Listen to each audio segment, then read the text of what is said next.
Okay, welcome back, everybody. It is November 18. We are in week 3 of our November Accelerate month.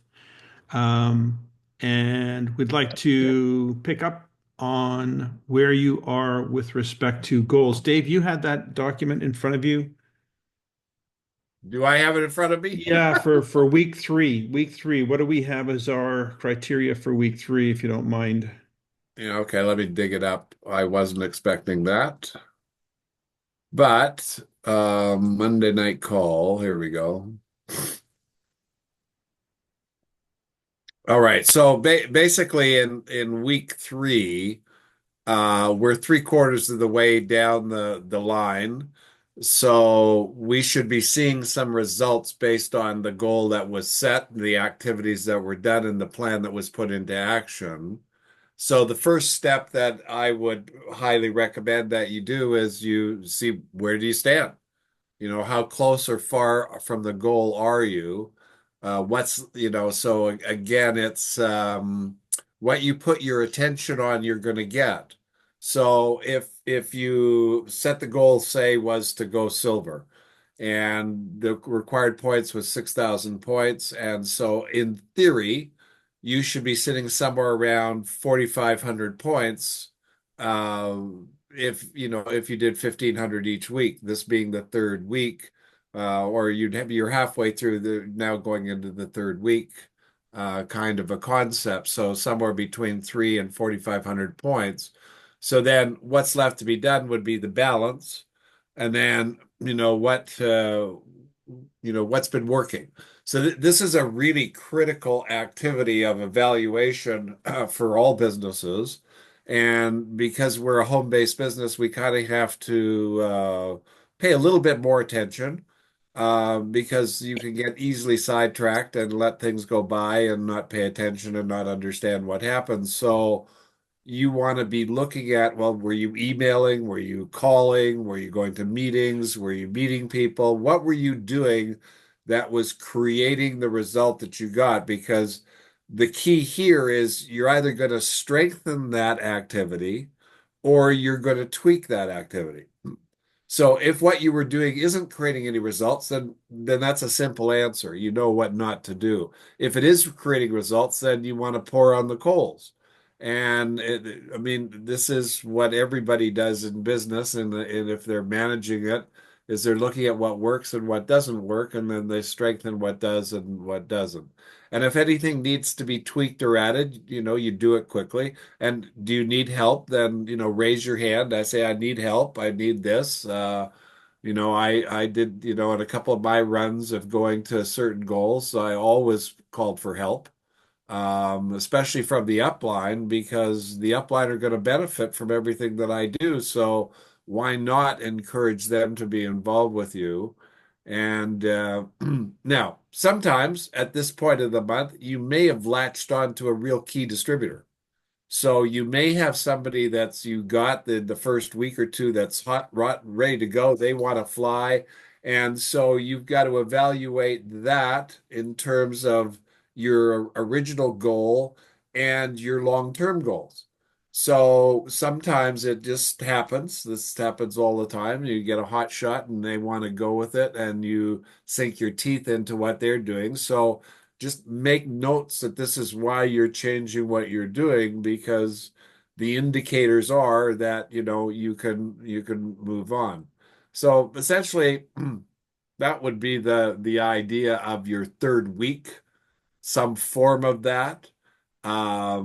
Because again, next week you want to finish, you want to reach I'm the I'm going to give that a title: Refine and Advance. okay.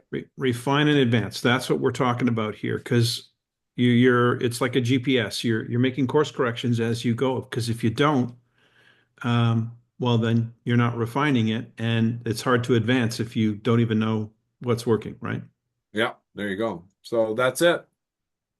Anybody here have any questions? Any concerns? Any challenges that you're running into this month with respect to your goal achievement?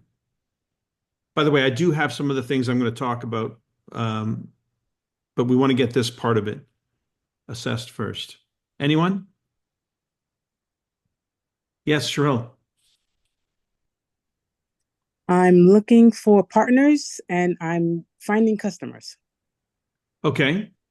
Um, is that unusual? How many, can you give us kind of a scorecard so we get an idea? Because that is common.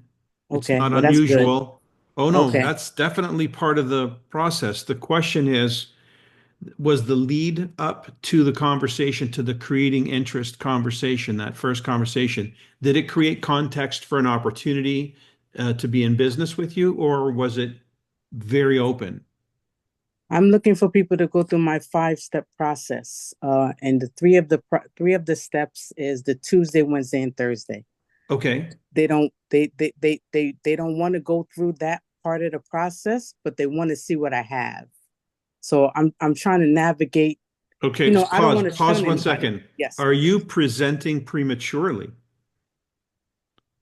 Meaning, are you delivering the how before you even have established the why? Why are they looking? If they want to look, what is it they want to look at? Why are they looking? What's the context? Is it an opportunity for income? Is it, Yes. oh, it is That's an what it opportunity is. for income? Yes. Okay. And so that's good. That at least gives us an understanding that you are creating a funnel to find partners, potential partners. However, they're resulting in them becoming customers. That is not uncommon. It's a 3-to-1 ratio. So for every three people you introduce to the idea, one is likely to become a customer. So if you've introduced six, you've got two customers. If you've introduced nine, you've got three customers. You follow? Yes, I do. Okay. And so the net effect of the funnel, the process is you're going to get a customer, you're going to get a referral, or you're going to get a consultant. Out of a grouping of consultants, we then narrow that down to the people who want to actually show me the money, Hmm. go pro. Um, Okay. so, so yeah, it is common to end up with customers, even though you oriented them originally toward an opportunity. But again, coming to the refining process, um, is there anything in that opening commentary, in that opening discussion, that you need to be listening more for, be more aware of when it comes to what is it that these people are really looking for? Well, yes, my results are telling me that perhaps I need to listen a little closer to what it is that they are looking for so I can zero in on that. Yuri. So, okay, I understand. Thank you very much. No, my pleasure. That's exactly right. Yeah. I'd like to add something there, Michael, from having worked in traditional business and sales and marketing for major corporations in the United States. There was always a process that you were given a script which was directed at finding out information from the party to whom you're speaking with. And in a lot of cases, they're really direct. They weren't beating around the bush. And the reason they weren't beating around the bush is because they were trying to hone in on a specific type of person or a person that needed their services or their product line. So they were really direct in the questioning at the beginning. And sometimes we as independent distributors can tend to be really soft in that area and oh well, how you doing, does your knee hurt, and how's your aunt and uncle, and does your head ache, and all of, I'm just being facetious, but you get the idea. Rather than a direct, hey, my name's Dave Rolfe, I'm with Nikon Incorporated, I'm looking to expand my business, I'm looking for people that are interested in making an extra $5,000 or $10,000 a month, would that be you? To give them the opportunity to answer that question. So I think what a lot of what Mike was saying, in the sense of, yes, if we go out and talk to so many people, we're going to get a variety of different type results. What you might want to look at, and we've talked about this, Shrill, many times, is that you want to really, in the beginning, your job is to find out as quickly and as effectively as possible, what the heck does this person need or want that I can provide for them. And so, and again, different styles, and this is totally appropriate in our business. I needed to make 8 grand a month. So I was only interested in talking to people that needed to make money. If they weren't, I would next, it was that simple. It was next. You want to make money? No. Okay, next. And then the next question, the next part of it was how fast did they answer the question?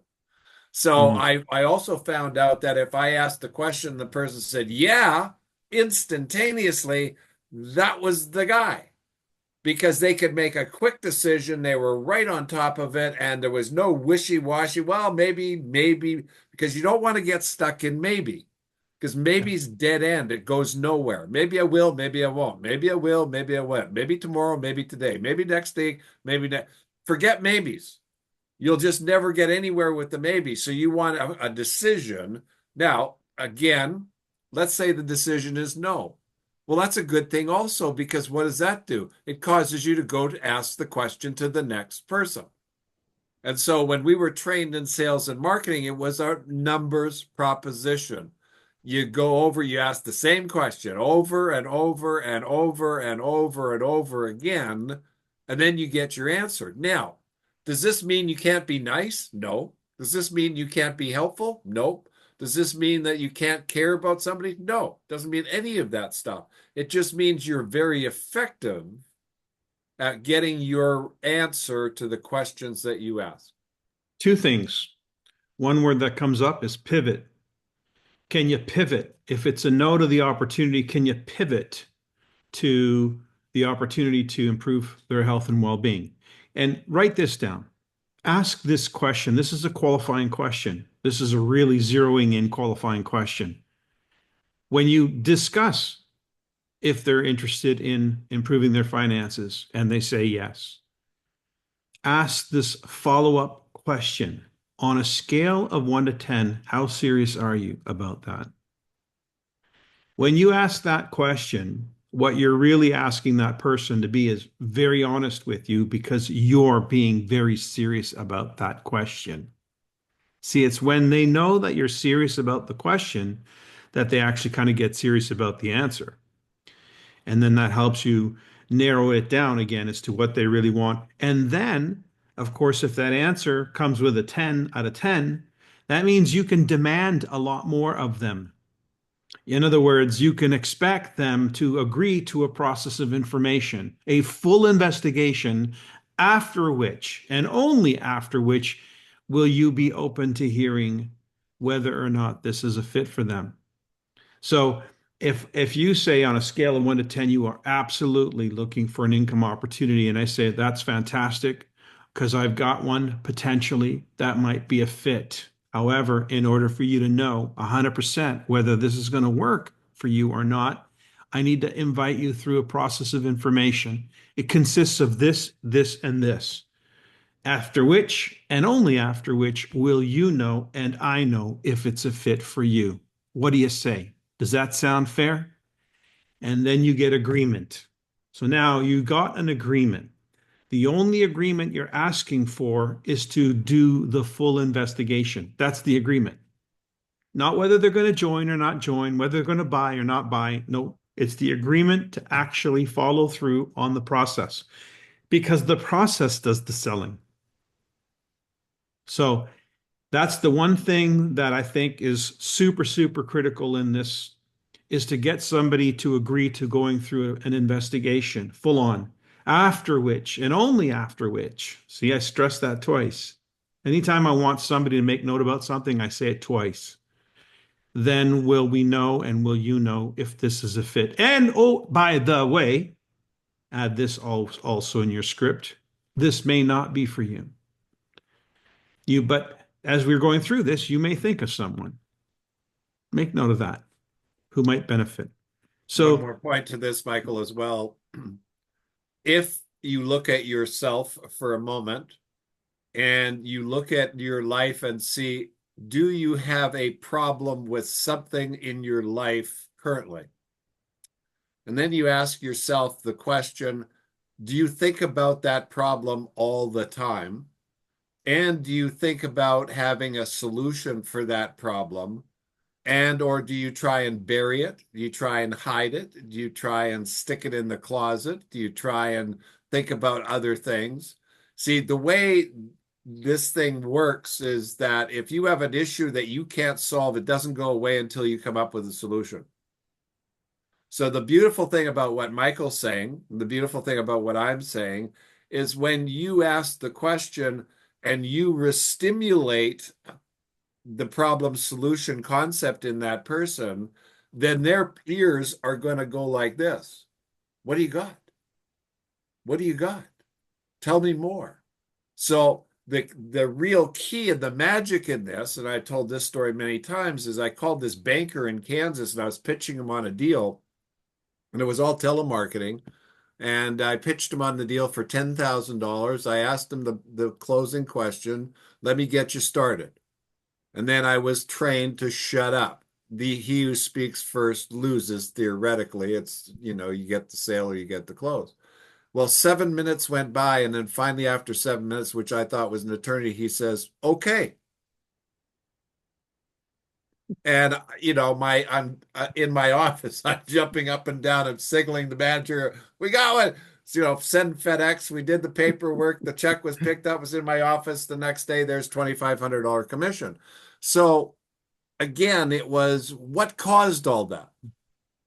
Well, what caused all that was the communication prior, his interest in, the potential of, all of those things that were going on in his mind, which was I got him into oil land, and he was thinking, man, he was going to get a gusher, and he was going to win a lottery, and he was going to have the oil companies bidding on millions of dollars worth of oil and barrels of oil, because that's what we talked about, and he sold himself. So the same thing, you get somebody that comes into your life, and you've got a solution that 100% about. You've utilized this, you've practiced it, you use the product, you sleep on the bed, you drink the water, you take the pills, all of that kind of stuff. You know that inside out, backwards and forwards, but they don't. They don't. So how you have to communicate is you got to find out, well, where is their interest point? Where are you going to pique their excitement? It's like, so let's look at the physical stuff for a second. And you got somebody that's got a carpal tunnel, or you got somebody that's got arthritis in the fingers, or you got somebody that's got headaches, or you got somebody that's got, backaches or leg cramps or whatever the case may be. And you say that word, and then you mention solution, their universe changes completely. They want to know, what the hell do you have to fix what I got? Listen to Michael's story. The guy phones him up and says, I got something that could help you with blah, blah, blah. He's got the problem. The guy gives him the card. The card solves the problem. Michael goes, oh my God, what have we got here? So I've seen that a gazillion times in our career. So when you're presenting, really make sure that you look for that stuff. You go after it. And with Sheril's point and in talking about what I focused on, Sheril, was looking for people that had a problem with economics, period. That's what I focused on. I became good at scripting it. I became good at listening to it. I became good at finding them, asking the right questions, et cetera, et cetera. Now, even those that have the problem don't necessarily jump, but that's just part of the activity. So, point to take. Yeah. And by the way, it's a lot easier to get a yes or a no when you know what the premise was. What was the first, what are you trying to solve? Because you could always come back to that and say, okay, you've had a look at the business, you've had a look at the products. Do you see how this can solve what you're looking for? And what other information do you think you might need, and so forth. But you see, it's always coming back to why we started this conversation in the first place, why they're doing the due diligence, why they're doing the investigation. If you don't have that why, if you don't know what that why is, there's no anchor to the process. There's no leverage. There's no sense of urgency. There's no need for them to continue or to complete the process. So it all gets hinged on this very, very first step, which is why the first step is the why. If you don't have that, you don't have the process engaged yet. So don't prematurely start presenting what you've got, even if they're asking for it. Everybody wants to waste your time. Show me what you got, show me what you got, and then I'll make a decision or a commitment to what. We haven't even decided what it is that we're looking for. Yeah, I hear you, Mr. Jones. I know you want to know all this valuable information, but let me ask you this question first. And you ask your question, understand that there's something called knowledge, responsibility, and control. So he who has the knowledge and takes responsibility for it can control the circumstance. And you always, as a presenter of a product or an opportunity or a business, want to be at the right place where you can control what's going on. And you never want to put yourself in a position where, oh, the person says, okay, thank you very much, goodbye. Because it's over, you're dead. So you want to really understand that, you want them in your camp. You want them on your turf. You want them in your environment. So, you can then say, well, listen, are you serious about this? Well, let's talk. Let's, Yeah, let's get down to the nitty that gritty and that have what that's Mike calls a serious conversation. yeah, that's serious. Are you on a scale of 1 to 10? That totally hones it right in. At that Yeah. point in time, you guys are on the same page, you're on the same team, and now they want to know, show me the goods. So, any other questions about this month? Your any blocks coming your way in your goals?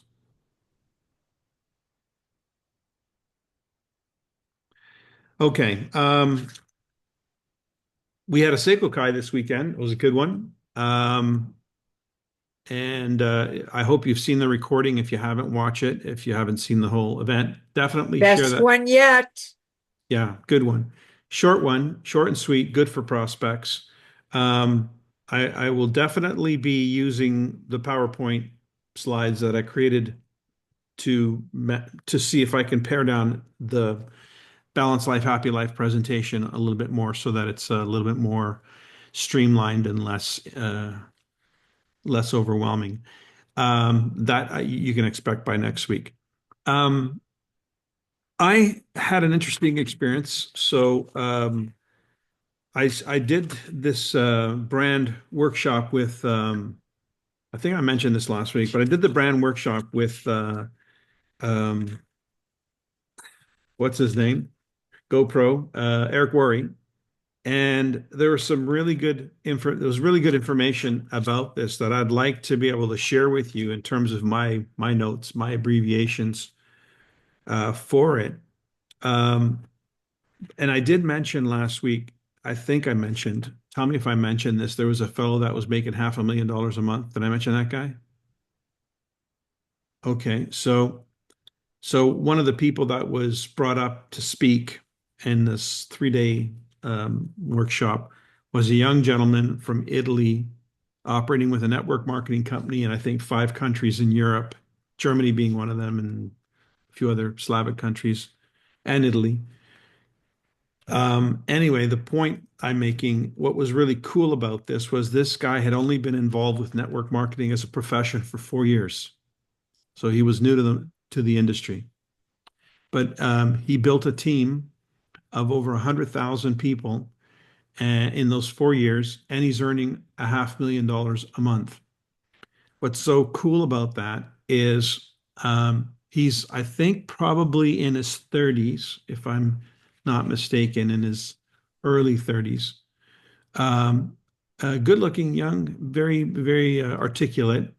And he was one of the presenters because he also established his team connectivity on social media. He uses social media to connect with team. He hasn't really done much branding on his own yet.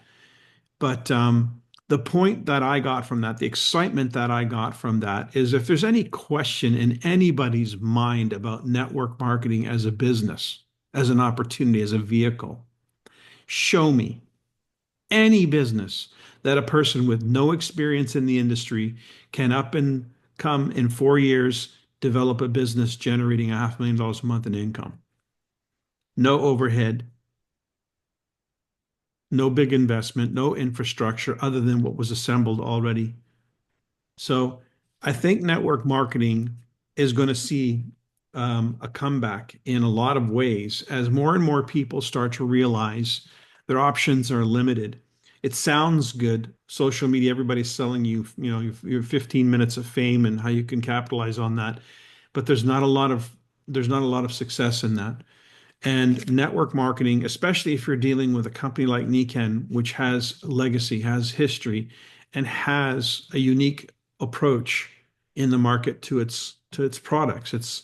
Nikken certainly has that going for it, unique products. While there may be some categories that we are in that other companies are in, there are categories that we are in that nobody is in, which really sets us up to have an exciting introduction in that first overview of Nikken. I like to always leverage the products that I know no one's ever seen or heard of or experienced. But anyway, one of the things I do have notes, and what I could do maybe on next week call is just touch on a few of these notes. I'll highlight some of them for you. As far as how to build a personal brand. But I just want to make this point. Pretty much everybody that was being presented, everyone that was on that call, had only started building a brand for themselves in about 10 years, over a course of about 10 years. Now, some of them even less, much less. I know this is for sure. 10 years are going to come and go. 5 years are going to come and go. And when they started doing this, it wasn't a common thing or a popular thing, and there weren't really any schools of thought about it. It was just something people started doing and started developing their understanding of. And now, of course, they're teaching it because they have years of experience at it, and they've become very good at refining and advancing the art of branding, creating their own brand. But what was really important, what I got out of this, I even shared this with Luis, and that is people follow people. They don't follow companies. People follow people. They don't follow companies. And there were many examples given. Example, Tesla. I think Tesla has, I don't know, several 100,000 followers, but Elon Musk, many million followers. And you can look at most companies and you'll see that whoever they may be representing has a limited number of followers, but the lead distributors in those companies have the lion's share of followers. So what does that mean? It means if you started today of establishing yourself as a brand, and you might think, well, what exactly do I have to offer? Well, that's going to be the experiment. That's what you're going to discover as you start to go. Every one of us is known for something among the people that know us. If you asked your friends, hey, tell me what you think are 2 or 3 key attributes of me. What is it what you think about when you think about me? And you'll start to see that people actually already perceive you as something in the world. That's already something you've been branding. You've been establishing yourself as, your credibility as. And then you can work on that and you can cultivate that. But the thing that was really important was there was no professionalism to it. There was no video editing skills and all that necessary. Those came later. Those are things that you learn how to do. Not any one of them are suggesting you do anything that you can't do on your iPhone. So, in other words, really simplifying this to a point where, and you might think, well, what content do I possibly have that I could share with the world that would be of any value? Because you're supposed to add value in what you're doing. And they said it's really simple. Your life. You don't have to think about content. Just capture moments of your life and share that. Do it 2-3 times a day. And what you start to develop is your tribe. People start to connect with you. They start to follow you. You actually have a tribe out there that will relate to what you're talking about. And here's the thing that was clearly established is that the brand that you will create will be worth more than any business you create. Why? Because that brand can be in many shapes or form. It actually can be representing multiple businesses. So here's what a brand does. It creates influence. It gives you, why does a person write a book? A nobody writes a book about nothing important. but then starts parading themselves around as an author. Why do they even do that? I've got people calling me right now to write a book. Write a book. You should write a book. They're in the publishing business. They want me to write a book so that they can publish a book. But why? What could I possibly say that hasn't been said? Well, it's not the point. The point is you're saying it, and all of a sudden now it's your face and your mugshot and your title and so forth that you can parade around as now an author and so on. I mean, I'm already an author and I don't talk about it. What's this? Here's the book. How many of you got this one? The Science of the Nikken Business. I'm the author, right? You don't hear me talking about it. Anyway, the point of the brand is it creates influence, and influence can impact more greatly, and impact translates directly into income. So the greater the brand, the greater the influence, the greater the impact, the bigger the income. And so you have a uniqueness about you. What is it that Nikken says? You're uniquely you. What is it? The actual you're you because you're special, or irreplaceable. You're irreplaceable because you're because you're you. That's a brand. That part of you that the world gets to experience in the course. And you might think, well, notice some of these things. I don't know if any of you guys are on TikTok and whatever social media you're on, but they're all sitting on an iPhone in their car. Half the time these videos are being done by somebody sitting in front of their steering wheel. You wonder, is this a thing? I guess this is a thing. The point is you can create value by being present, and your presence starts to attract people to pay attention to you. And when people start paying attention to you, you start establishing your own credibility in that space. And then you have the ability to influence the situation because now they're listening. And it might be once in a while you talk about you're making your shake in the morning. It's like, God, I got this new one. This thing tastes amazing. Ken's in Vital Balance. For those of you who are interested, DM me and I'll let you know where you can get it. And it's just simple things like that. I mean, think about it. If you've ever paid any time or attention to social media yourself, what is it that you're looking at?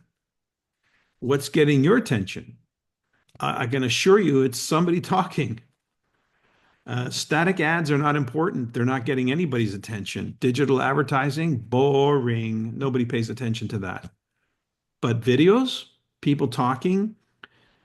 And so, yeah, that's going to create an audience and maybe even an obsession on your part, because now you're actually getting out there, reaching out using a social networking environment that can push your message beyond your immediate reach, beyond even your own contact list. And who knows, you might even get a video that goes viral because something you said made somebody laugh or whatever. It's just that straightforward. Again, I will look at some of my notes and give you some highlights. But the point I kept hearing was building a personal brand is the most valuable thing you can do in the next 10 years. The most valuable thing you could do from an opportunity and income point of view. And they kept emphasizing that once you have a brand, you have an income for life. You have no problem generating money because now you have influence. Now you have credibility. Now you have a following, and you can direct that following and bring that following to the things that you want to bring attention to. So if you're looking in the next 5 or 10 years to take advantage of the Nikken business opportunity, you need to start thinking about what I just said. In fact, you need to just start doing it. Now, I want to give you one more thing to think about. There's going to be an announcement in December, the president's announcement, and you've heard Vision 2025, the idea of having 10 million people actively practicing active wellness. And that vision remains. The goal still remains 10 million. It's like when Dave set a goal to go Royal Diamond every month. It was Royal Diamond every month. Well, 10 million is the objective, and that will remain the objective until we get to 10 million. We know that our reach has been around 2 million right now in Nikken in our first 35 years. 10 million is going to come. and it's probably going to come a lot faster than you think because of the age of technology, social media, and the fact that you guys are going to start building a brand online and starting to get further accelerate our reach out there, becoming more of a common name. So Luis is going to announce his vision for 2030, given that we're coming up on the 50th anniversary in May. He's going to make an announcement about the vision for the company going forward to the year 2030. He gave it to me on a call last week, and I was so excited to hear what his intention was. My daughter right now is reading a book called 10X. I can't remember the exact title, but she says it's easier to 10X your business than it is to marginally increase it or even double it. It's easier to 10X, 10 times your business. And you might think, how's that possible? It's one thing to go 5% or 10%, but how do you go 10 times? And the answer in this book, I'm sure, presents itself as it requires you to think in a way that you haven't been thinking. Because to move the needle up 5% or 10% is just an add-on to what you're doing. It's like, let's do more of what we're doing. But to go 10 times, it's not that. It's doing something you're not doing. And it requires you to think outside the box, obtain resources, insights, information from outside where you're at.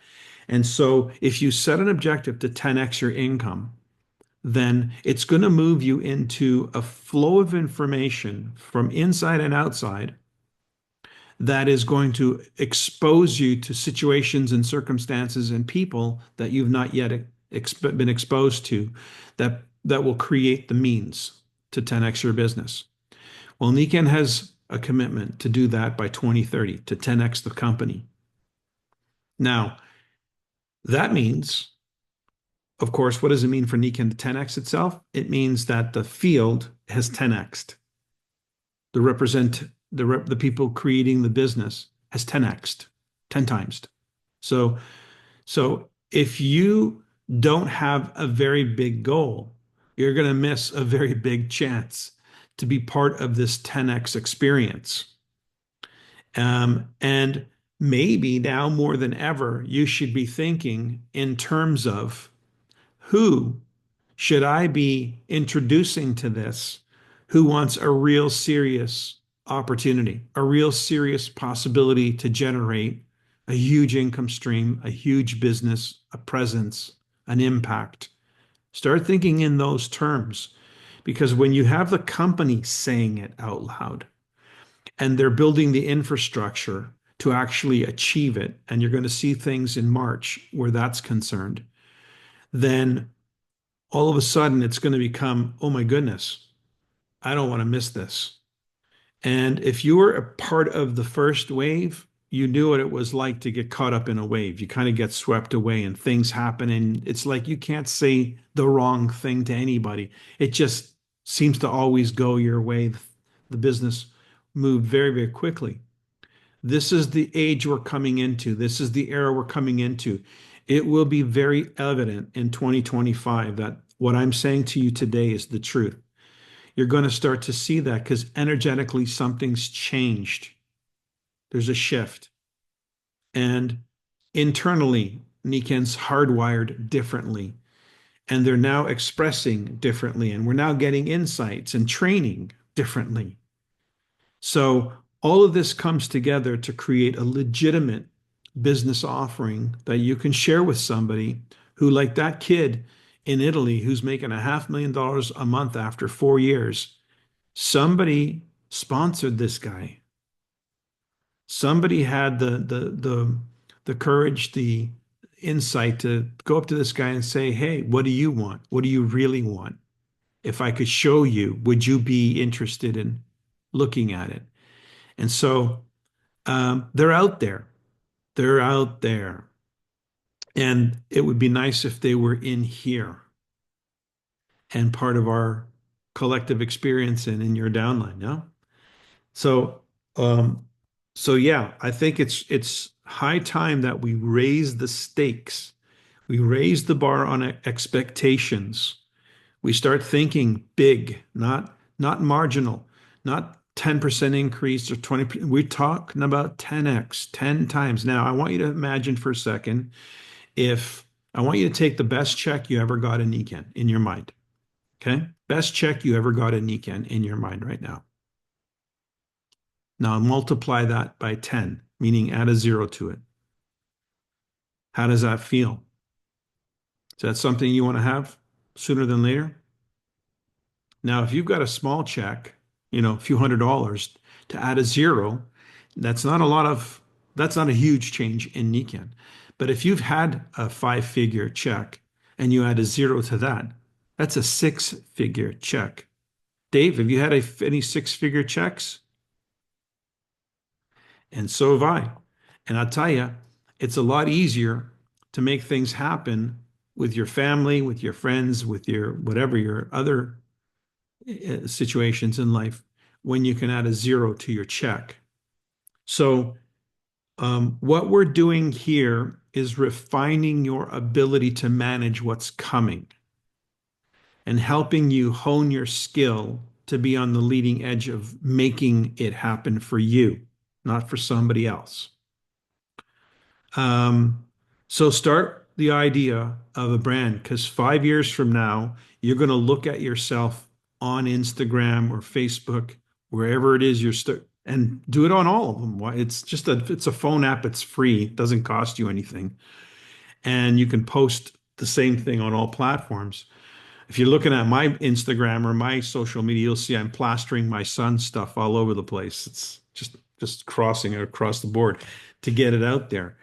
But the point is, I'm not great at it. I'm only learning how to add a link to an Instagram that if you click the link, then they can go to exactly to where you want them to go. I just learned how to do that.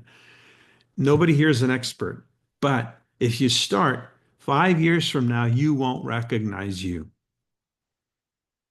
You'll be so much further ahead. And everybody will be going like, how did you get so many followers? How did you? And the answer is, I started. I made mistakes. What do they say? Start. What was the words they were using? Madeline, you were on with me. They said, start. What's the word they used? Somewhere. No, it wasn't somewhere. It was like start, Now. It was start messy. now. Start messy. Start messy. Start messy. In other words, it doesn't matter if you don't sound eloquent, doesn't matter if you're not if your hair's a mess. In fact, they're saying, we want to see your hair as a mess. We don't want to see you with makeup on. We want to see people Be authentic. Be authentic. Start messy. I'm telling you this because 5 years from now is going to happen. And where you are going to be in those 5 years, in these next 5 years, is going to determine the rest of your life and the influences that you're going to have. And we need to be thinking like this right now because it's coming. It's going to happen. And where you are going to be is going to be a product of the decisions you make right now, commitments you make right now. What I noticed is they were all young, pretty much all young, or they started when they were young. So with us branding ourselves, then how do we attract them? Are we not going to be attracting more of our own brand? You're going to, but you're going to attract more of your brand for sure, people who relate to you, but you're going to also access their networks. Everybody you know knows 100 people you don't know, and they all have children and grandchildren, and they all have networks. So when they come to the Nikken experience and they hear we are specifically looking for the next generation, they're going to start thinking in those terms themselves. If there was 100 Madelyns out there in your downline looking for a 35-year-old young, handsome guy who wants to make a mark in the world, it'd be a lot easier if there was 100 of you doing that than just one of you. Yes. Right? So it's like rather than putting one fishing hook in the water, you're casting a net. That's what we're talking about here. So, Dave, any thoughts before we wrap? No, what was the company? Oh, I'm not going to say that. I'll tell you offline. Oh, okay. Because I have a friend who has a company in Italy that's killing it. And they've got people who are making a ton of money. And the owners made billions. But there were Yeah, several seven-figure earners, several, Yeah. and they were young. yeah. So, I was just So curious on what's that. the magic? The magic is I'm pretty sure they're not hung up on perfume or whatever the heck. I'm pretty sure they're hung up on the opportunity to make an impact.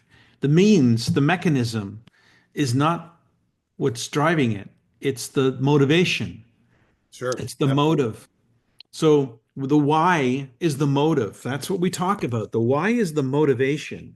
The mechanism is a million different mechanisms. Dave needed to $8,000 a month. He didn't care what the mechanism was going to be. As long as it was legal, he was interested. The motivation is what prompted him to evaluate, to dig in, to investigate, to give it a shot because the motivation was there. It was strong. Yes, Paula. What you said about just get started and do it, and it doesn't matter if you make a mess. The one thing Reed Nelson always said is make a mess and we'll clean it up after. Yep. And that's the best way to do it. Make a mess. That's what he told me when I got started in Ekin. Those were my instructions. And I made a pretty good mess of it. Yeah. Okay. That's it for tonight. But yeah, we'll talk more about this because I think it's something you want to start to do. So, and by the way, if you're not sure, there's a million self-help videos on YouTube on how to do anything. If you can speak into the phone, hey Siri, give me a way to start a Facebook page, or ask Chat, see, or ask Chat GPT. I mean, there's you can just talk to these things now and they give you the answer. Think about it. We're so much further ahead today than we were 10 years ago. Can you imagine what it's going to be like 5 or 10 years from now? Wow. So get in the game. It's fun. All right, everybody. Any questions before we wrap? Just a note for Thursday night. Mm. There's a lineup starting for Thursday already. There's going to be a number of people on it. If you've got somebody that really wants to get into the business and they want the nuts and bolts, get them registered on the November call, and we'll do it again as we did last week. The results were fabulous. Yeah, we had, I don't even remember now, three, four, five people on last week. And Yeah. the feedback that we got was was anybody on last week's call? Leo was, yeah. And you had how many people, Leo? Two? How many of those people joined? Oh, both of them. Okay, good. And we had others. The commentary was it turned people from customers to consultants. And by the way, Sherrill, another point, ABC. ABC. If you want to move the conversation from where it's at to somewhere else, then the ABC could be the key. Because we actually had somebody who was on the call, interactive with us, and they were going to be a customer like that. They had already decided that's what they were going to be, and that was pretty much all they wanted. But after the call, after about 15 minutes into the call, they said, "Okay, I'm in." They just sort of threw their hands up and said, "I'm in. You got me." And so that was a really interesting thing to watch happen because it happened right there in front of us on the call. Mike, And I'm that's curious, was that when they were watching someone else after you had already interviewed them, or was just when you were interacting with them? It was, I believe, our interaction with them. It was responding to the thoughts, the questions, but it was also providing them visuals, a way to understand and see what it is that we do, how it is that we do what we do. A lot of people really don't understand what we do. They make assumptions. And when they saw that it was a simple process that can become something um, organically, that's when it started to sow the seed in their mind as to how they could apply it themselves. To that point, Michael, I did a podcast on Monday, and the two people that were the hosts and asking me all the questions were both from the real estate industry. And after we finished the conversation, they realized that their business is network marketing. That's right. See, they didn't know what it was either. And after it was explained what it truly is, they said, well, that's what we do. As a matter of fact, Leo, what's that book called? Is it first 10 here? My first 10 million is a book that Leo likes to refer to.